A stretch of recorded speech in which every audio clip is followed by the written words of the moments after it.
ఈరోజు law and order పరిస్థితి ఎలా ఉందంటే వాళ్ళ సొంత పార్టీకి చెందిన రాజ్యసభ సభ్యుడు విజయసాయి రెడ్డి గారు ఆయన జగన్మోహన్ రెడ్డి చేసిన అవినీతిలో A2 అదే విధంగా ఆ పార్టీలో ఉన్న ప్రధాన కార్యదర్శి ఆయనే ఫోనే ఎవరో దొంగలిచ్చారంటే ఇంకా ఆంధ్ర రాష్ట్ర పరిస్థితి ఎలా ఉందో ప్రజలందరూ ఒకసారి ఆలోచించాలి.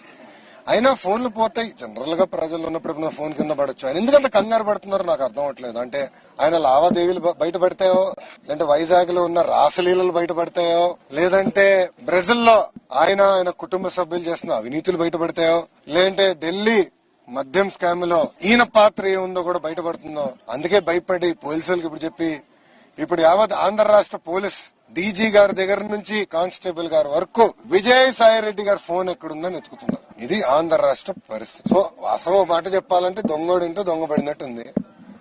అది తీసుకుని నేను దొంగ కాదు సమాజం అంతా దొంగలంటే చాలా చాలా బాధాకరం.